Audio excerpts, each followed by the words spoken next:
বন্ধুরা, বেশ কয়েকদিন ধরে তোমরা আমাকে কিন্তু অনেকেই কমেন্ট করছো এবং কমেন্টের মধ্যে তোমরা অনেকেই যে বিষয়টাকে আমাকে বলছো সেটা হচ্ছে সিজন শুরু হয়ে যাওয়ার পরেও তোমরা তোমাদের গাছের মধ্যে এই সময় কুঁড়ি বা ফুলকে কিন্তু লক্ষ্য করতে পারছো না। তোমরা বলছো গরম বাড়ার সাথে সাথে গাছের মধ্যে এই রকম কুঁড়ি আসা তো দূরে থাক, তোমরা তোমাদের গাছগুলোকেই এই সময় সুস্থ রাখতে পারছো না। রোদের তীব্রতা বাড়ার সাথে সাথেই দেখা যাচ্ছে আমাদের বেশ কিছু বেলি ফুল গাছের পাতা এই সময় কিন্তু শুকিয়ে যেতে আরম্ভ করছে।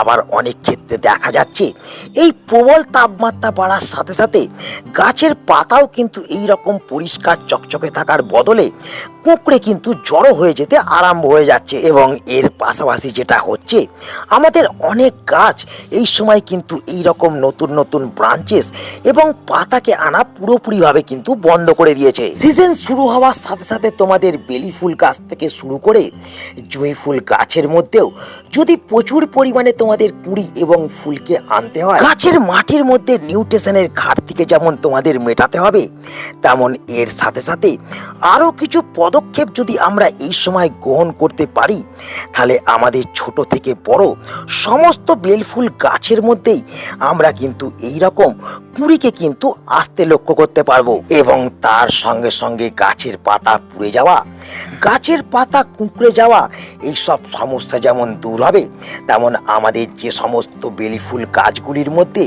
নতুন নতুন ডালপালা এবং পাতা আসা পুরোপুরি বন্ধ হয়ে গেছে, সেই সমস্ত গাছের মধ্যেও আমরা কিন্তু নতুন ডালপালা এবং পাতাকে কিন্তু এই সময় বৃদ্ধি করতে পারবো। তোমরা দেখতে পাচ্ছ আমার কিন্তু প্রত্যেকটা বেলি ফুল এবং জুঁই ফুল গাছের মধ্যে আমি কিন্তু সেই সমস্ত পদক্ষেপকে কিন্তু অলরেডি গ্রহণ করেছি এবং গাছের মধ্যে কিন্তু সঠিক নিউট্রিশনকে কিন্তু প্রয়োগ করেছি। তার ফলে তোমরা রেজাল্ট দেখতে পাচ্ছ।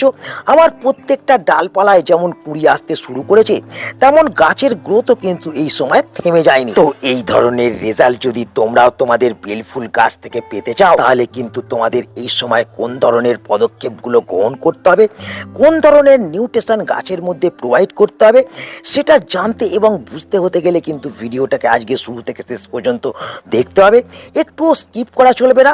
এবং যারা তোমরা নতুন বন্ধু, চ্যানেলে প্রথম, অবশ্যই কিন্তু চ্যানেলটা সাবস্ক্রাইব করে নেবে। এখনো পর্যন্ত তোমাদের যে সমস্ত বেলি ফুল এবং জুঁই ফুল গাছের মধ্যে তোমাদের কুঁড়ি আসতে শুরু করেনি, সেই সব গাছের মধ্যে প্রচুর পরিমাণে এই সময় কুঁড়িকে এবং ফুলকে আনতে হতে গেলে তোমাদের এই সময় যেটা করতে হবে, তোমাদের কিন্তু গাছগুলোকে এই সময় কিন্তু সুস্থ রাখতে হবে। এবং প্রত্যেকটা বেলি ফুল এবং জুঁই ফুল গাছকে সুস্থ রাখার জন্য আমাদের প্রথম যে পদক্ষেপটাকে এই সময় গ্রহণ করতে হবে, সেটা হলো আমাদের প্রত্যেকটা বেলি ফুল এবং জুঁই ফুল গাছগুলোকে এই সময় কিন্তু আমাদের প্রখর রোদ্দুরের হাত থেকে বাঁচাতে হবে।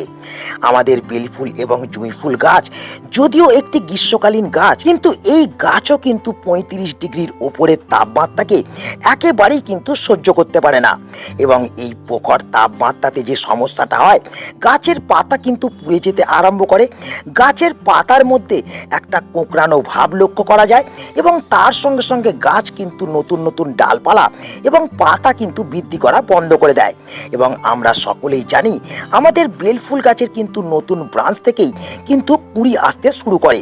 তাই আমাদের এই সমস্ত সমস্যাকে দূর করার জন্য আমাদের কিন্তু প্রথমে গাছগুলোকে এমন একটা স্থানের মধ্যে এনে রাখতে হবে যে স্থানটার মধ্যে সকাল থেকে দুপুর 12টা অবধি রোদ পাবে গাছগুলো, এবং তারপর গাছের মধ্যে ছাওয়া পড়ে যাবে। এবং এর পাশাপাশি আমাদের যে কাজটাকে করতে হবে সেটা হলো আমাদের সমস্ত বেলি ফুল এবং জুঁই ফুল গাছের মাটির মধ্যে আমাদের কিন্তু এই সময় পর্যাপ্ত পরিমাণে জলকে প্রয়োগ করতে হবে। মানে আমরা যেটা করব, সকালে একবার এবং বিকালে একবার গাছের মাটির মধ্যে কিন্তু ভোরে জলকে প্রয়োগ করব। এবং এই জলকে যখন আমরা প্রয়োগ করব, তার সঙ্গে সঙ্গে আমাদের যেটা করতে হবে, আমাদের প্রত্যেকটা বেলি ফুল এবং জুঁই ফুল গাছগুলোর মধ্যে ঠান্ডা জলে কিন্তু স্প্রে করতে হবে। মানে আমরা যখন জল প্রয়োগ করব, তখন গাছগুলোকে কিন্তু ঠান্ডা জল দিয়ে আমরা কিন্তু ভালোভাবে একটু স্নান করিয়ে দেবো। দ্বিতীয় যে কারণের জন্য আমাদের বেলফুল গাছের মধ্যে নতুন নতুন ব্রাঞ্চেস ডেভেলপমেন্ট হয় না বা গাছের মধ্যে এই রকম কুঁড়ি আসতে চায় না, সেটা হলো বন্ধুরা গাছের মাটির মধ্যে শিকড়ের বৃদ্ধি থমকে যাওয়া। অনেক সময় আমরা দেখি আমাদের বেলফুল গাছের মাটির মধ্যে শিকড়ের বৃদ্ধি থমকে যাওয়ার ফলে আমাদের গাছের মধ্যে এই ধরনের নতুন নতুন ব্রাঞ্চেস যেমন আসে না, তেমন গাছের মধ্যে হাজার চেষ্টা করার পরেও আমরা কিন্তু কুঁড়িকে আনতে পারি না। তাই এই সময় আমাদের গাছের মধ্যে এই সমস্যাকে দূর করতে হতে গেলে আমাদের যেটা করতে হবে সেটা হলো আমাদের কিন্তু সপ্তাহে একবার করে হলেও গাছের মাটিটাকে কিন্তু প্রথমে আমাদের এরকম খুশে আলগা করে দিতে হবে। যেমন তোমরা দেখতে পাচ্ছ আমি গাছের মাটিটা খুশে ফেলছি।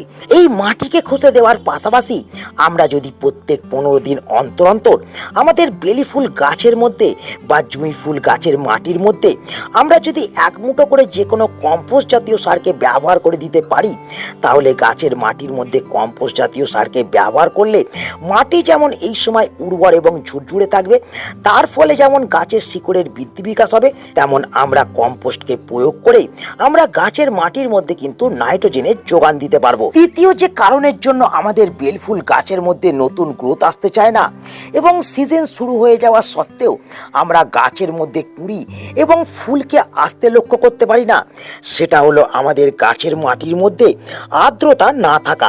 যেহেতু আমাদের প্রত্যেকটা বেলি ফুল এবং জুঁই ফুল গাছ একটি গ্রীষ্মকালীন ফুল প্রদানকারী গাছ, তাই এই গাছ কিন্তু একটু ভিজে ভিজে মাটিকে সবসময় কিন্তু পছন্দ করে এবং গাছের মাটির মধ্যে এই সময় আর্দ্রতাকে ধরে রাখার জন্য তোমরা যে জিনিসটাকে ব্যবহার প্রথম করতে পারো সেটা হচ্ছে কোকোপিট। তোমরা ফার্টিলাইজারের দোকান থেকে কোকোপিটকে এনে তোমরা কিন্তু গাছের মাটির মধ্যে কিন্তু মিশিয়ে দিতে পারো। এবং তোমাদের যাদের কাছে কোকোপিট নেই, তোমরা যেটা করতে পারো, এই যে তোমরা দেখতে পাচ্ছ গাছের পাতা, এই গাছের পাতা যখন শুকিয়ে ঝরে পড়বে সেই পাতাগুলোকে ফেলে না দিয়ে তোমরা কিন্তু মাটির মধ্যে একটা মালচিং পদ্ধতিকে কিন্তু করতে পারো।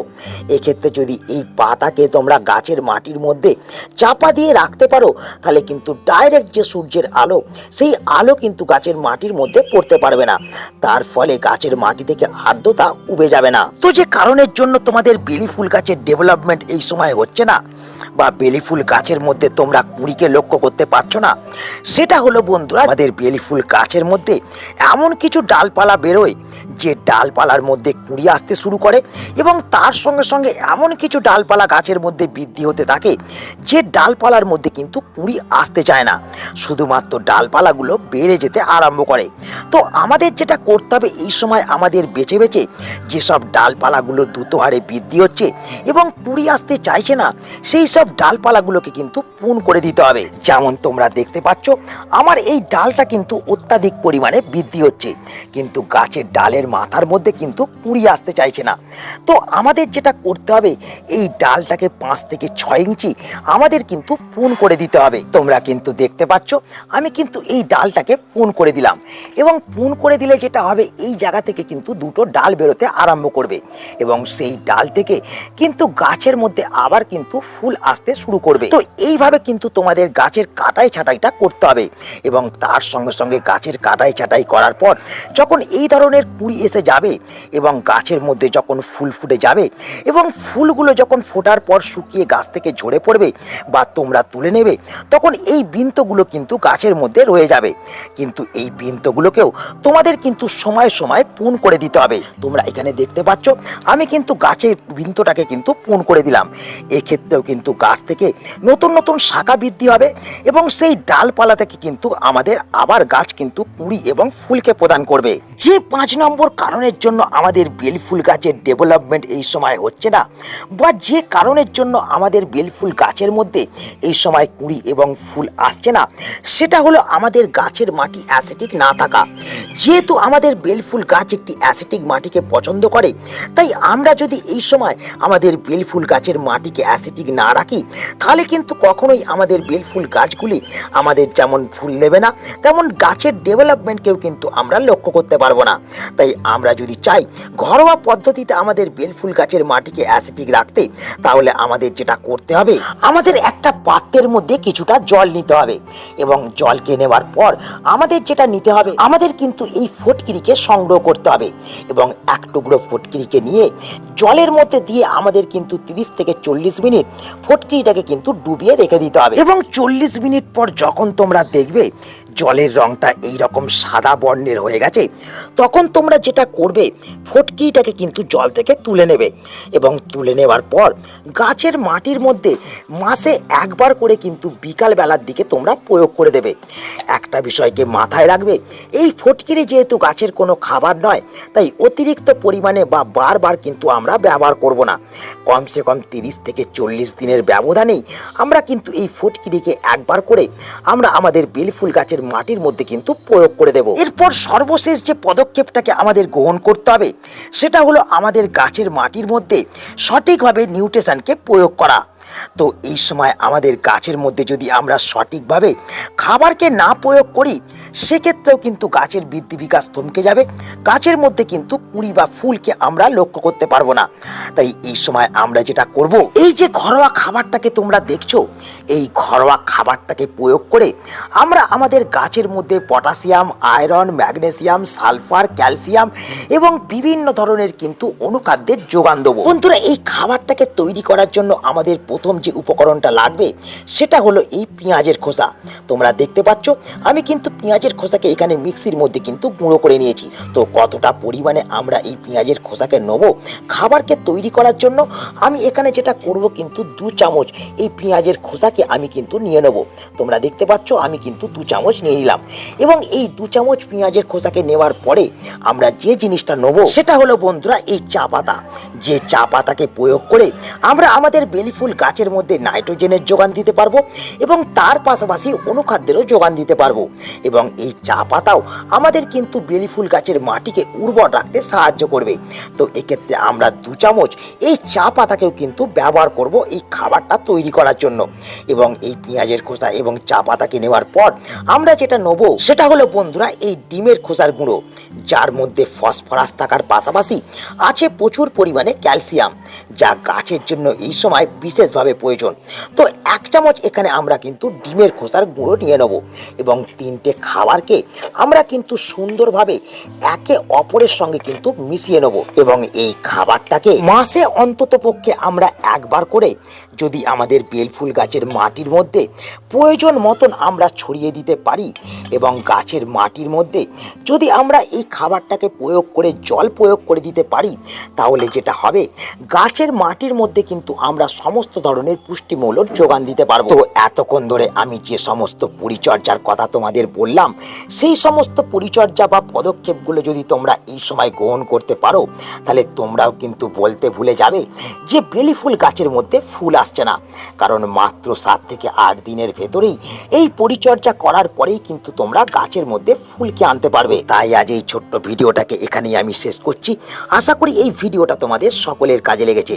যদি ভিডিওটা ভালো লাগে তাহলে অবশ্যই ভিডিওটাকে কিন্তু একটা লাইক করে দেবে, তোমাদের বন্ধুদের কাছে শেয়ার করে দেবে। যারা নতুন বন্ধু চ্যানেলে প্রথম, অবশ্যই কিন্তু চ্যানেলটাকে সাবস্ক্রাইব করে রাখবে। তো দেখা হচ্ছে আবার একটা নতুন ভিডিওতে। সকলে ভালো থেকো, নমস্কার।